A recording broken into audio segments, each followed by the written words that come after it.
Shalom, selamat pagi saudara yang diberkati Tuhan. Sate pagi hari ini bertemakan mulailah packing. Firman Tuhan terambil dari 1 Tesalonika pasal 5 ayat 2, Wahyu pasal 3 ayat 3, pasal 16 ayat 15. Karena itu ingatlah bagaimana engkau telah menerima dan mendengarnya. Turutilah itu dan bertobatlah. Karena jikalau engkau tidak berjaga-jaga, aku akan datang seperti pencuri, dan engkau tidak tahu pada waktu manakah aku tiba-tiba datang kepadamu.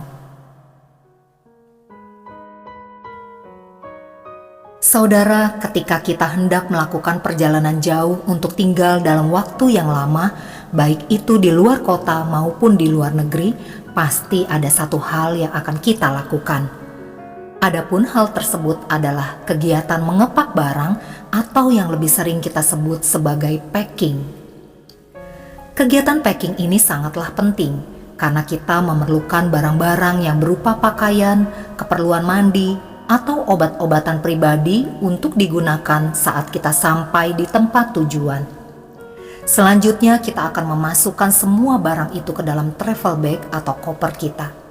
Jikalau kita tidak mengepak barang, tentu kita akan pergi dalam keadaan tangan kosong dan tidak akan siap untuk tinggal di tempat tujuan tersebut. Oleh karena itu, setiap kita pasti akan bersiap-siap 1 atau 2 hari sebelum tanggal keberangkatan. Ketika waktu untuk berangkat tiba, kita tidak akan terburu-buru dan dapat pergi dengan tenang karena kita sudah sangat siap.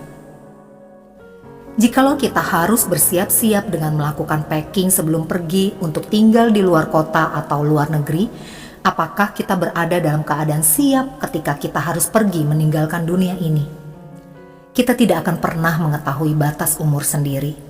Terkadang banyak orang muda yang mengatakan bahwa umur mereka masih panjang dan belum saatnya membicarakan kematian. Orang-orang yang berkata seperti itu sesungguhnya tidak menyadari bahwa kematian bisa mendatanginya kapan saja. Sudah tidak heran lagi jika pada kenyataannya banyak sekali yang meninggal di usia muda.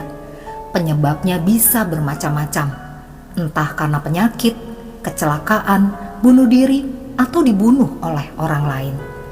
Di dunia yang semakin memburuk kondisinya ini, begitu banyak hal mengerikan yang dapat terjadi dalam kehidupan seseorang. Selain itu, apa yang akan terjadi ketika secara tiba-tiba Tuhan Yesus datang untuk yang kedua kalinya? Akankah kita siap menghadapinya? Ketika Tuhan Yesus datang, sedang dalam kondisi bagaimanakah kita? Jangan sampai Tuhan Yesus mendapati kita sedang berada dalam lumpur dosa sehingga kita akan dipermalukan oleh kelaliman kita sendiri. Oleh karena itu, ada baiknya jika kita selalu siap sedia setiap waktu. Firman Tuhan selalu mengatakan bahwa hari Tuhan datang seperti pencuri. Jika kita tidak berjaga-jaga, Dia akan mendapati kita berada dalam keadaan memalukan. Segeralah bertobat dan menjalani kehidupan yang sesuai dengan firman Tuhan. Tinggalkan dosa dan mulailah packing segala tindakan yang baik yang dapat menjadi berkat bagi kita dan orang lain. Masukkan semua itu ke dalam hati dan pikiran kita. Anggaplah kita menyimpannya di dalam travel bag rohani kita. Kelak ketika kita mengalami kematian atau tiba pada waktu di mana Tuhan Yesus datang kembali, kita telah siap untuk memasuki kerajaan sorga dengan sukacita. Ayo, mulai bersiap-siap mengemas segala gaya hidup yang sesuai dengan firman Tuhan. Amin. Mari kita berdoa.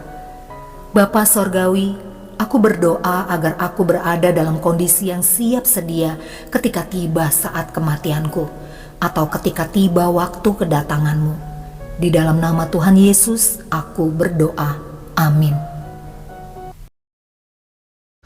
Nearer, my God, to thee, nearer to thee, e'en though it be a cross that raiseth me, still all my songs shall be near